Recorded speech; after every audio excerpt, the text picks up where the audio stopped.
ધન્યવાદ પરમેશ્વરને ગરીબ પરમેશ્વરનો આભાર માનવાનું સુંદર આપણે અત્યાર સુધી સાથે સમય હતા સાઈના મંદિર પર આપણી ઈશ્વર પિતાનો આભાર માની ઈશ્વર પિતા ધન્યવાદ. હા આપણે ફરી બીજા દિવસે ભેગા થયા છો તે માટે આપણે ઈશ્વર પિતાનો આભાર માનીશું. આભાર આપણે બાદમાં વાંચન કરવાના છે અને આજુ બાદમાં વાંચન છે બીજો અધ્યાય ફક્ત આપણે બીજો અધ્યાય વાંચીશું ને બાદમાં વાંચન કરતાં પહેલાં આપણે પ્રાર્થના કરીશું. ત્યાર પછી આપણે બાદમાં વાંચનમાં જઈશું. હાલેલુયા. પ્રાર્થના કરીએ. Hallelujah hallelujah hallelujah hallelujah. ધન્યવાદ પિતા પરમેશ્વર અમે તમારો જવાબ સ્તુતિ કરી તમે રાજા પ્રભુના પ્રભુ છો તમે પ્રથમ છો તમે આવનાર છો એ મહાન પરમેશ્વર તમે છો તે અમારો આભાર માટે તમે સ્તુતિ કરી તમે પ્યાર વિનંતી કરીએ છીએ પિતા પરમેશ્વર પિતા એ અત્યાર સુધી અમારા બોલવા ચાલવા જોવા વિચારવાની વતન હતી પાપ ગુના અપરાધ નક્કર બાબત થઈ છે તો તમે અમને ક્ષમા કરો પિતા પરમેશ્વર પાપ પાપ કરે છે ત્યાં સૌ તમે અમે પાપ ગુના અપરાધ બાબત છે તે બદલ તમારો આભાર માનીએ છીએ. તમારે એક સ્ત્રીનું હોય અમારા પર ચાલતું છે અને અમને પાપોની માફી આપ્યું છે એ માટે અમે તમારો જ આભાર માનીએ તમે સ્તુતિ કરે. હા પિતા પરમેશ્વર અમે આજે બીજા દિવસે ભેગા થયા છે પિતા પરમેશ્વર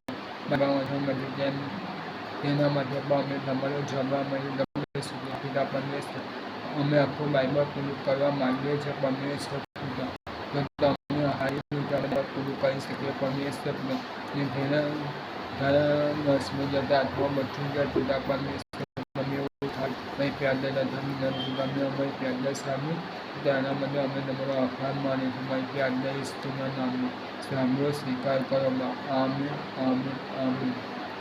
હાલેલુયા. ધન્યવાદ. આવો આપણે બાઇબલ વાંચવામાં જઈને આપણે ખોલીશું બાઇબલ અને તેમજ આપણે કરીશું ઉત્પત્તિ બીજો અધ્યાય. ફક્ત આપણે આજે ખાલી બીજો અધ્યાય વાંચીશું આવતીકાલે ત્રીજો અધ્યાય વાંચીશું. હાલેલુયા.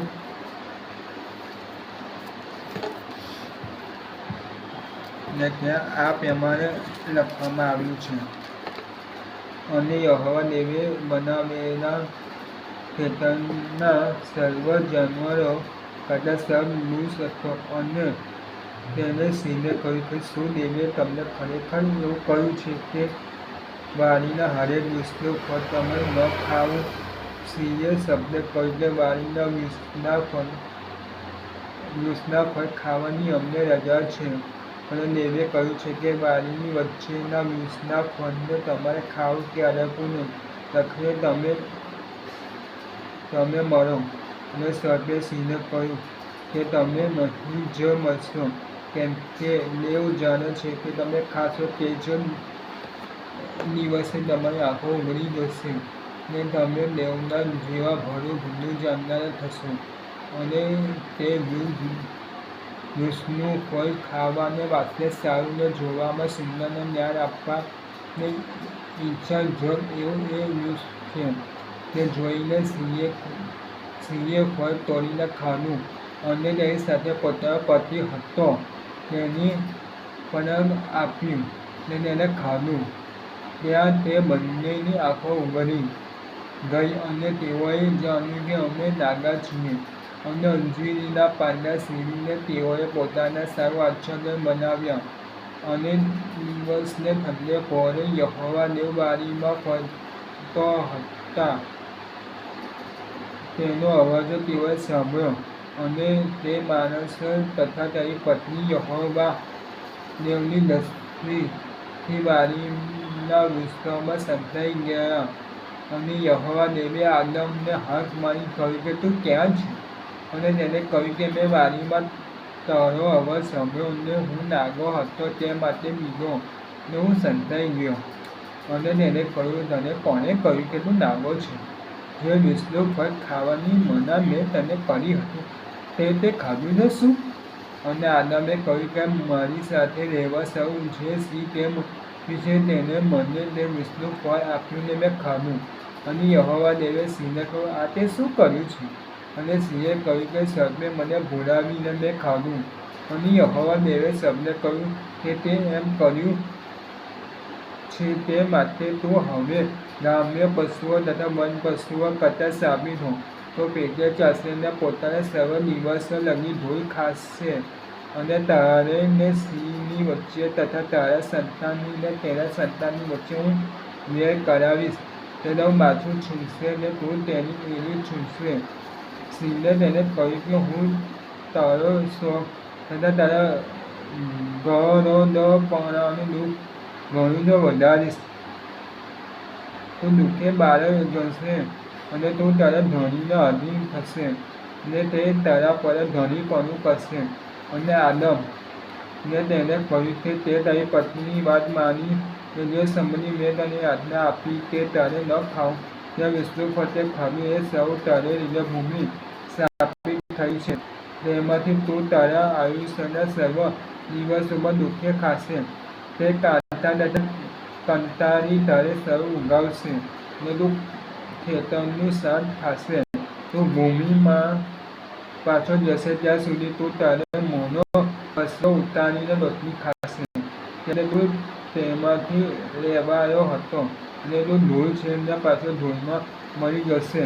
અને તે માણસે પોતે પત્નીનું નામ હવા એટલે સજીવ પાડ્યું કેમ કે તે સર્વ સજીવની માં હતી. અને યહોવા દેવે આદમ તથા તેની પત્નીને ચામડાના વસ્ત્ર બનાવ્યા ને તેઓને પહેરાવ્યા. અને યહોવા દેવે કહ્યું કે જુઓ, તે માણસ આપણા માટે એટલા સરખો ભલું બુંદું જાણનારો થયો છે ને હવે રખીને તે હાથ લાંબો કરે તે જીવનના વિષ્ણુ ફળ તોડીને ખાય ને સદા જીવતો રહે. મને જે ભૂમિમાંથી તેને લીધો હતો તે ખેડવાની યહોવા દેવે એદનના બારીમાંથી તેને કાઢી મૂક્યો. અને તે માણસને હાથી કરીને જીવનના વિષની વાતને સાચવવા માટે તેને કરુબો તથા ચોતરફ 15 અગ્નિ રૂપી તલવારે બારીની પૂર્વગમ મૂકી. પ્રભુ તેના વાંચેલા વચનને આશીર્વાદિત કરે. આવો આપણે પ્રાર્થના કરીએ. Hallelujah, hallelujah. ધન્યવાદ, ધન્યવાદ, ધન્યવાદ પિતા પરમેશ્વર. તમારો આભાર માનીને તમે સુખી કરી કરતા છું. અમને સાધ્ય અમને હાલ કર્મ સહાય કરી તેમાં અમે તમારો જવાબ માનીશું. તમે સુખી અત્યારના સમયમાં અમે ઉત્પત્તિ નીચોતે વાંચી શક્યા ને તેની તમે અમને કૃપા આપી દે. તમારો જવાબ માનીને તમે સુખી કરી. અત્યારે અમે તમે ચરણોમાં આવ્યા છો. તમે બેઠા છે ત્યારે અમે પ્યાદા તમે પિતા પરમેશ્વરને બોલવા, ચાલવા, જોવા, વિચારવામાં પાપ ગુના આપણને લખી બાબતની કર્યું કે તમે સ્વતંત્ર સાચા પણ આપો. આ પિતા પરમેશ્વરીમાં પ્યાદા તમે પિતા પરમેશ્વરી જે કોઈ આ વિડીયો જોઈ રહ્યો છે તેમાં જો કોઈ માનવું હોય પરમેશ્વર પિતા તો તે સાચા પણ આપો. એમને તમારું વચન થયું જો શું કોઈ તમારામાં નાનો છે તો તેને પ્રાર્થના કરવી.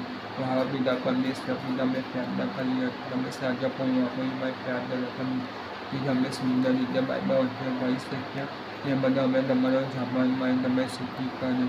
તમારે અમારી પ્રાર્થના સાંભળી તે બધા અમે તમારો જમાન માની તો તમે સુખી કરે છો. અમારી પ્રાર્થના ઈશ્વરનો સાંભળો સ્વીકાર કરો. Amen, amen, amen.